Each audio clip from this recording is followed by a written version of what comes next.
Ngayon ipapakita ko sa inyo ang isang thriller film mula 2015 na pinamagatang Knock Knock. Spoilers ahead. Mag-ingat at maghanda. Si Evan at Karen ay may magandang buhay sa California kasama ang kanilang dalawang anak at isang maliit na aso. Isa siyang sculptor na naghahanda para sa kanyang pinakamalaking show, habang siya naman ay isang architect. Habang kumakain ang pamilya ng almusal, pumasok ang assistant ni Karen na si Luis, dala ang mga katalog para sa exhibit. Nagbibiruan sila at tinanong ni Evan ang kanyang mga anak kung handa na ba sila para sa kanilang weekend trip sa beach kasama ang kanilang nanay.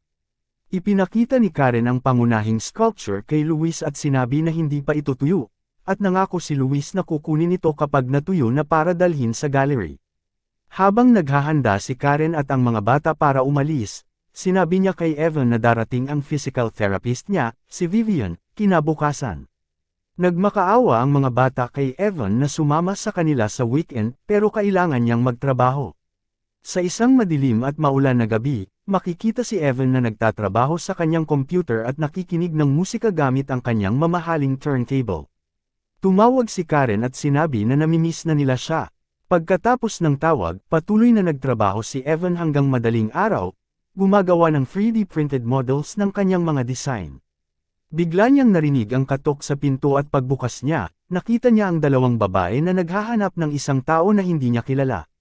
Medyo nagdadalawang isip si Evan pero pinapasok niya sila para magamit ang kanyang computer at hanapin ang tamang address. Pagpasok ng mga babae, kumuha siya ng mga towel at iPad para sa kanila. Pagbalik niya, nakita niya silang nasa ibang parte ng bahay. Ang blonde na babae ay nagpakilala bilang Belle, at ang isa naman ay si Genesis. Tinanong ni Genesis ang address niya at sinabi na nagkamali sila sa pagbigkas ng pangalan ng kalye kaya napakalayo na nila sa dapat nilang puntahan. Tinawagan ni Evan ang Uber at nakakuha ng isa na darating sa loob ng 45 minuto. Nag-usap sandali ang mga babae at nagtanong kung pwede bang patuyo muna ang kanilang damit para hindi sila mabasa pagdating sa party. Pumayag si Evan at binigyan sila ng mga extra robes, at sinubukan ding patuyuan ang phone ni Genesis sa rice. Makikita si Evan na ginagawa ito, pati na rin ang paghahanda ng tea para sa kanila, nang pumasok sila sa kusina at ibigay ang kanilang mga damit. Nilagay ni Evan ang mga damit sa dryer at narinig ang mga babae na nagpe-play ng musika sa kanyang lumang turntable at nagtatawanan. Pumasok siya at nakita silang sumasayaw at nagsimula silang pag-usapan ang kanyang malaking koleksyon ng plaka. Sinabi ni Evan na DJ siya noong kanyang 20s.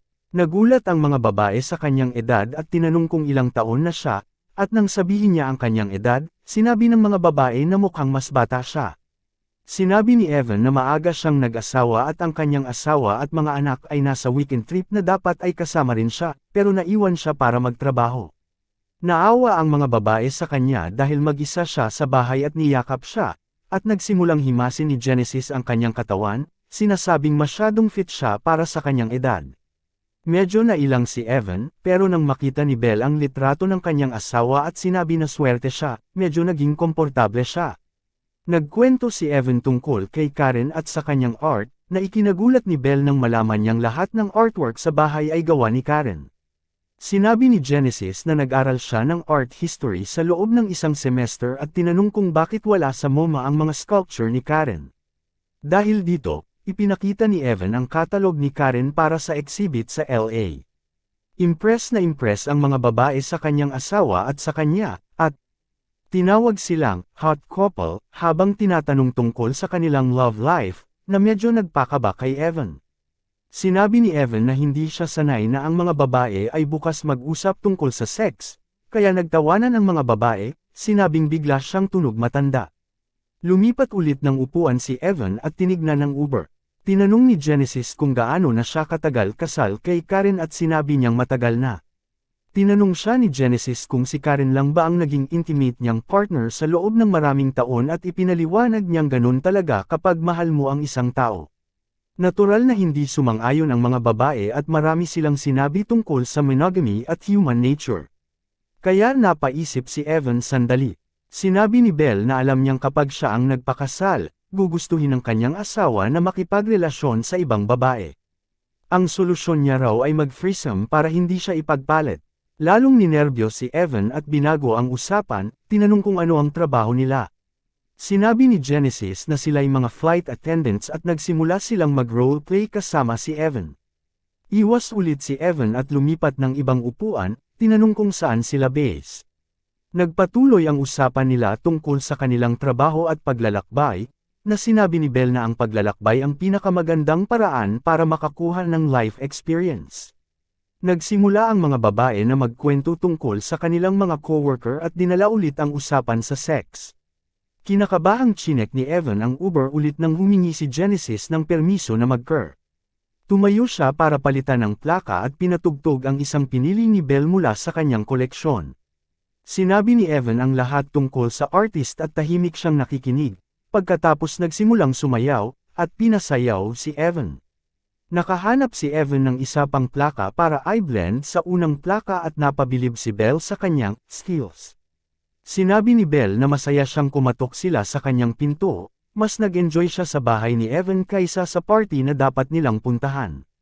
Sinabi ni Evan na hindi naman ganito kadalas ka-exciting ang bahay niya kung wala sila. Sinabi ni Belle na destiny ang pagkikita nila at pinasayaw si Evan, habang sinasabi niyang ang mga bagay ay nangyayari ayon sa plano. Nag-flirt si Belle at sinubukang halikan si Evan nang biglang dumating ang Uber. Pinuntahan ni Belle si Genesis at kinuha niya ang kanilang mga damit at ang telepono. Kapag ang mga batang babae ay hindi dumating sa pinto, Evan pumunta upang hanapin sila sa banyo. Narinig niya ang mga ito na nagtatawanan sa loob at humakbang papasok upang ibigay sa kanila ang kanilang mga damit, at nakita niya silang hubot-hubad doon. Sinabi nila na ito ay kanyang sorpresa at si Evan ay kumilos ng walang kabuluhan sa una. Sinabi na ang kanilang Uber ay naghihintay at nakikiusap sa kanila na magbihis. Sinimulan siyang halikan ni Genesis at tinanggihan niya ang mga pag-usad, ngunit sa sandaling pareho silang nagsimulang hawakan siya ay madali siyang sumuko. Umalis ang Uber dahil walang sumasagot sa kanyang mga tawag, habang si Evan ay nakikipagtatlo sa mga babae sa bathtub at pagkatapos ay sa kanyang kama. Sabay silang tatlo na nakatulog. Nagising si Evan sa kama ng mag-isa kinabukasan at agad na ibinalik ang mga text ng kanyang asawa, pagkatapos ay isinuot muli ang kanyang wedding band. Siya ay nagbibihis at nag-check sa bahay ngunit sa sandaling naisip niyang wala na ang mga babae, narinig niya ang mga ito na nagtatawanan at gumagawa ng gulo sa kusina. Pagpasok niya, nakita niya si Genesis na gumagawa ng pancake at nag-aalok sa kanya. Nagalit si Evan sa kanilang pag-uugali at tinanong sila kung maaari niya silang ihatid pa uwi o kung saan nila gusto. Pinagtatawanan siya ng mga babae kaya lalo siyang nagalit, napagtanto na may maliit siyang problema sa kanyang mga kamay. Biglang nagring ang asawa niya at tumakbo siya palabas para sagutin ang tawag. Sinabi sa kanya ni Evan na naninigarilyo siya ng labis na damo at nahimite, kaya tinawag siya ni Karen na isang magaan. Sinimulan niyang sabihin sa kanya ang tungkol sa mga bata nang lumitaw ang dalawang babae sa salamin na pinto sa likod niya. Gumagalaw siya para hindi niya sila makita sa video call at sabihin sa kanya ang tungkol sa kanyang proyekto sa trabaho, na siya ay nasa isang mahusay na ukit at tatapusin ito sa lalong madaling panahon. Patuloy na ginugulo siya ng mga babae sa mga glass door at napansin ni Karen na nadidistract siya kaya tinapos na nila ang tawag.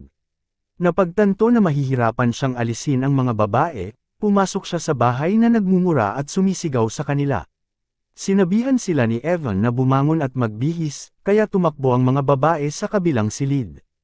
Kapag pumunta siya doon upang kunin ang mga ito, nakita niya lamang si Genesis at pagkatapos ay hinahanap si Belle. Natagpuan niya siya sa kanyang aparador, nakasuot ng kanyang kamiseta, hinihiling sa kanya na hawakan siya at ihagis ang sarili sa kanya, na nagsasabi na mahal niya siya. Ibinalik siya ni Evan sa Genesis at binigyan sila ng 3 minuto para magbihis habang hinihintay niya sila sa labas.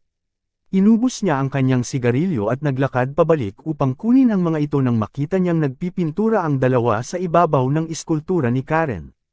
Nagalit si Evan at pinaalis si Genesis sa sculpture pagkatapos ay kinuha ang panulat mula sa mga kamay ni Belle, tinanong sila kung may ideya sila kung ano ang kanilang ginawa. Na-inspire daw sila kagabi kaya nagpasya siyang tumawag ng pulis. Gayunpaman, sinabi sa kanya ni Genesis na hindi ito magandang ideya dahil sila ay minor de edad. Si Belle, sabi niya, ay 15. Hindi naniniwala si Evan, kaya sinabi sa kanya ni Genesis na gagawin ito ng hurado. Tinatawag niya itong statutory rape. Sinabi ni Belle na mayroon siyang ebidensya kung magpasya pa rin itong tumawag. Naguguluhan siya dahil sa kwento ng flight attendant na binigay nila sa kanya noong nakaraang araw at sinabi sa kanya ni Genesis na nakita nila iyon sa isang pelikula. Hindi alam ni Evan ang gagawin kaya tinanong niya sila kung magkano ang gusto nilang pera. Iba daw siya sa iba at hindi siya dapat magalit. Ipinakita ni Evan sa kanila ang kanyang pitaka at nagtanong muli kung magkano, na nasaktan sila sa pagtrato sa kanila na parang mga patutot. Sinampal siya ni Belle, sinasabing hindi siya ang kalapitang mababa ang lipad kapag tumunog ang doorbell. Sinabihan sila ni Evan na manatili doon at pumunta upang sagutin ito. Nakita si Vivian, ang kanyang therapist sa harap ng pinto. Agad na nagsimulang magsalita si Vivian at sinabi niya sa kanya na mas mabuti na ang pakiramdam niya at hindi na kailangan ng anumang therapy. Patuloy sa pagsasalita ang babae hanggang sa lumabas si Genesis at sabihin sa kanya na ayaw nito sa kanyang masahe. Sinabihan siya ni Evan na bumalik sa loob at sobrang sama ng loob ni Vivian dahil mahal niya ang asawa. Sinabi niya na hindi ito kung ano ang iniisip niya, ngunit nagpatuloy lang siya sa paglalakad na nagsasabi na iyon mismo ang iniisip niya. Si Evan ay bumalik sa loob ng bahay, natagpuan ng mga batang babae na ginugulo ang kanyang turntable. Tinulak niya si Belle palayo sa mesa, pagkatapos ay sinubukang itulak silang dalawa palabas ng bahay, ngunit ang mga babae. Ipagpatuloy mo lang ang panggugulo sa kanya. Habang patuloy siyang tinutuya ni Genesis, patuloy na nagagalit si Evan at napahawak siya sa lalamunan. Natakot si Belle at kumuha ng estatwa para hampasin siya sa ulo kung kailangan niyang iligtas ang kanyang kaibigan, na patuloy na tinutuya si Evan ng walang awa. Binitawan niya siya at tumawag ng pulis. Nag-uulat ng break-in. Bago pa siya makapagsalita, pinaikli ni Genesis ang tawag at pinasakay siya. Umalis silang lahat ng bahay at dinala niya sila sa ibang suburb. Nang umalis si Belle sa kotse, tinanong niya si Evan kung gusto niyang pumasok at makilala ang kanyang ina. Ang mga babae ay hindi pumapasok sa bahay ngunit sa halip ay pumunta sa ibang paraan. Si Evan ay bumalik sa kanyang tahanan at agad na nagsimulang maglinis. Nililinis niya ang kusina at ang banyo, pagkatapos ay sinubukan niyang linisin ang eskultura ng kanyang asawa. Nang gabing iyon ay umiinom siya ng tableta, iniisip na tapos na ang lahat at nagawa niyang makaalis sa sitwasyon ng hindi nasaktan. Bumalik si Evan sa trabaho sa kanyang trabaho nang marinig niyang nabasag ang salamin sa ibang bahagi ng bahay. Sinisiyasat niya ang kaguluhan ngunit wala siyang nakita sa una. Naglalakad sa sala, nakita niya ang isa sa mga larawan ng kanyang pamilya na nabasag sa lupa. Nang yumuko siya para kunin ito, hinampos siya ni Genesis sa ulo gamit ang isa sa mga eskultura ng kanyang asawa. Nagising si Evan na nakatali sa kama, kay Genesis na naglalagay ng make-up at humuhuni. Nagmamakaawa siya sa kanya na pakawalan siya at pakawalan, sinasabing mabuti lang siyang tao na nagkamali, ngunit patuloy lang itong ginagawa sa kanya. Biglang sumulpot si Belle na nakasuot ng damit ng kanyang anak, kasama na ang underwear nito. Nawala ito ni Evan at sinabihan siyang haborin ang mga ito, na tinawag siyang baliw na asong babae. Hinubad ni Belle ang damit na panloob at ibinato ito sa kanyang mukha, sumasayaw sa harap niya, sinasabi na ang unang pag-ibig ng bawat babae ay ang kanilang tatay. Sinabi sa kanya ni Evan na siya ay may sakit, ngunit si Belle ay nagpatuloy lamang sa kanyang mga laro. Nakiusap siya sa kanya na pakawalan siya at ang babae ay nakaupo lang sa ibabaw niya, na inilalantad ang ilan sa kanyang malalim na ugat na isyu sa tatay at problemadong pagkabata. Sabay-sabay, isinulat ni Genesis ang, ito ay hindi panaginip sa salamin. Sinimulan ni Belle na tamaan si Evan, pinagsasama siya ng sarili niyang ama, na parabang siya ang nanakit sa kanya noong bata pa siya. Biglang nagring ang phone niya at kinuha nila iyon. Kapag nakita nilang si Karen ang tumatawag kay Evan sa FaceTime, naghanda silang sagutin ito at i-unzip ang kanyang pantalon, nagbabantang sasagutin ang tawag. Nakiusap siya na huwag gawin ito at ipinangako kay Belle na gagawin ang lahat ng gusto niya. Gusto ni Belle na makipagmahal sa kanya at tumalon sa kanya, habang ni-record ito ni Genesis sa kanyang telepono pagkatapos ay umalis. Ang silid. Nagawa ni Evan na malagpasan ang kanyang mga pagpigil at itinulak si Belle sa lupa, bumangon at sinundan si Genesis. Nang makita niya itong kumakain ng cake, hinawakan niya ito sa leeg, ngunit idinikit nito ang tinidor sa balikat nito. Kinahit niya ang tinidor sa sugat, pinababa si Evan, kaya kapag nagpakita si Belle ay sinabi niya sa kanya na kailangan nila itong parusahan dahil sinaktan siya nito. Nawalan ng malay si Evan dahil sa sakit na nararamdaman, na nagbibigay ng pagkakataon sa mga babae na itali siya muli. Nakipaglaro sila sa kanya, kunwari ay game show. Si Genesis ang gumaganap sa MC, habang si Belle naman ang gumaganap na contestant. Tinawag sila ni Evan na mga baliw na sinungaling kaya nagsimulang maglaro si Genesis ng mga ingay sa pamamagitan ng kanyang turntable, na sumakit ng husto sa kanyang tenga. Sumigaw siya na mabibingi siya, kaya pinigilan niya ang ingay. Ipinagpatuloy ni Genesis ang game show roleplay at kapag tumanggi itong sumali, muli siyang sinaktan nito. Ang pangalawang tanong na sinagot ni Evan, na ikinalulugod ng mga babae sa kanyang tugon. Sinabi niya kay Genesis na pinatunayan niya ang kanyang punto kaya't muli siyang nag-iingay at kapag siya ay lamusong, nagtanong siya ng isa pang tanong. Hindi alam ni Evan kung paano sisigot at malapit ng maparusahan, ngunit literal na nailigtas ng kampana. Lumapit si Luis para kunin ang sculpture at tinakpan ng mga babae si Evan para hindi niya ito makita, pagkatapos ay inihatid siya ni Belle sa isa pang silid. Sinagot ni Genesis ang pinto, sinabing tiyuhin niya si Evan at kinukunan sila ng music video sa bahay nito. Nang pumasok si Luis para kunin ang sculpture ay napansin niyang may mali dito at sinabi ng mga babae na hindi nila ito ginawa. Natuklasan niya ito, nang makita kung paano nila sinisiraan ang likhang sining at nagsimulang magkwento sa kanya ang mga batang babae tungkol sa kung paanong may pumasok at hinahabol siya ni Evan. Hindi naniniwala si Luis sa kanila at gusto niyang tawagan ang mga pulis kapag sinaktan siya ni Genesis. Sa kasamaang palad, ang kanyang alindog ay hindi gumagana sa kanya at nakikita niya ang mga ito. Hinarap ni Luis ang mga babae nang magsimulang magingay si Evan at tumakbo siya papunta sa kanya. Natuklasan niya si Evan at sinimulan siyang alisin sa kanyang mga pagpigil, ngunit nagpa siya na harapin muna ang mga batang babae nang marinig niyang sinisira nila ang eskultura. Tumakbo roon si Luis at sinigawan sila, ngunit inatake siya ng hika dahil sa gulat. Gayunpaman, hindi niya mahanap ang kanyang inhaler dahil ninakaw nila ito mula sa kanyang bulsa at sinimulang ihagis ito, na nakikipagbiruan sa lalaki. Nakiusap si Evan sa mga babae na ibigay sa kanya ang kanyang inhaler, ngunit nawala ng balanse si Luis at nabali ang kanyang ulo sa base ng sculpture. Nagsimulang tumawa ang mga babae at hindi nakikinig sa mga pakiusap ni Evan na tumawag ng ambulansya at tulungan si Luis. Sinabi ni Evan na pinatay nila siya, ngunit sinabi ni Genesis na pinatay siya ng kanyang asawa gamit ang kanyang masamang eskultura. Iginiya nila si Evan pabalik sa bahay at kalaunan ay tinakpan ng papel ang katawan ni Luis, na ginawang eskultura mula sa kanya. Samantala, sinubukan ni Evan na kunin ang kanyang baril. Nagpadala si Genesis ng pananakot na text mula sa telepono ni Evan kay Luis at itinulak nila ang katawan sa van ni Luis. Bumalik ang mga babae at nagpatuloy sa game show charade kasama si Evan. Hindi niya sinasagot ang tanong bagkus ay paulit-ulit lang niyang sinasabi na isa siyang mabuting ama at hindi nagbabago ang nangyari sa mga babae kung gaano niya kamahal ang kanyang pamilya. Tinawag ni Genesis ang kanyang pamilya na biktima sa kanyang pervert na pag-uugali at si Belle ay dumura sa isang larawan ng kanyang pamilya, sinabi na yun ang ginawa niya sa kanila nang siya ay natulog sa kanilang dalawa. Napagtanto ni Evan na papatayin siya ng mga ito kaya nagsimula siyang magsumamo para sa kanyang buhay, na sinasabi na ang mga babae ang nagsimula ng lahat sa pamamagitan ng pag-uuyam sa kanya, na hindi tumatanggap ng anumang sisihin sa kanyang sarili. Sinabi sa kanya ni Genesis na siya ay papatayin sa madaling araw at kung siya ay siya, hindi niya sasayangin ang kanyang mga huling oras sa pag-iyak tungkol dito. Humingi ng paumanhin si Belle, na nagsasabi na ito ang tanging paraan.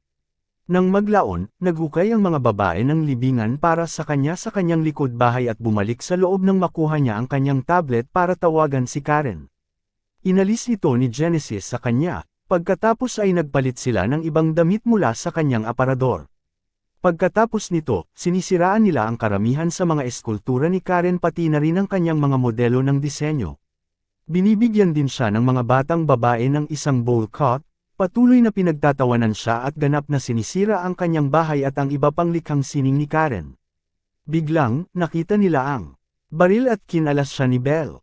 Nagtanong muli si Evan kung ano ang gusto niya at sinabi sa kanya ni Genesis na gusto niyang maglaro ng taguan, pagkatapos ay binigyan siya ng 30 segundo upang magtago sa loob ng bahay.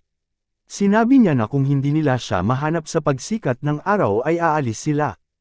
Tumakbo si Evan sa kusina, habang ang mga batang babae ay nagbibilang mula 30 at nakakuha siya ng kutsilyo. Hinahanap nila siya sa buong bahay at nang sa tingin niya ay sapat na sila, tumakbo si Evan palabas ng bahay.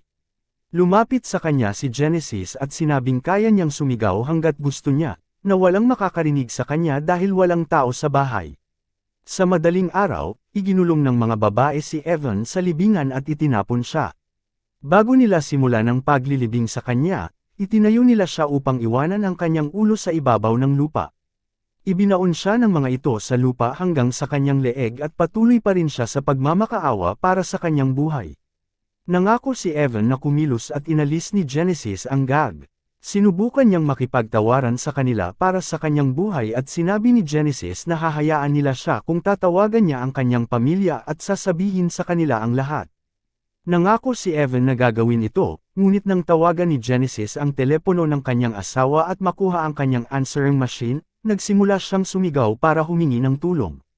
Inilagay muli ni Genesis ang gag at sinabi sa kanya na ibinaba niya ang tawag sa sandaling makuha niya ang voicemail ni Karen. Kumuha siya ng sculpture na nagkukunwaring ibinagsak ito sa kanyang ulo, ngunit ibinagsak ito sa tabi niya. Siya ay nagsimulang umiyak at sila ay tumawa, na nagsasabing hindi nila siya papatayin. Sinabi sa kanya ni Belle na ito ay isang laro lamang at sinabi nila na ang lahat ng mga lalaki na ginawa nila ito ay pareho. Bago sila umalis, inamin nila na talagang hindi sila menor de edad at may isa pang ginagawa kay Evan. Nag-post si Belle ng recording nila ni Evan sa Facebook, pagkatapos ay iniwan nila ang telepono sa harap niya at umalis ng bahay. Sinusubukan ni Evan na tanggalin ang video bago ito makakuha ng higit pang mga hit kaysa sa mayroon na ito, ngunit mga hit na like sa halip na tanggalin. Pag-uwi ng kanyang pamilya kinabukasan, nahaharap sila sa ganap na kaguluhan na iniwan ng mga babae sa bahay.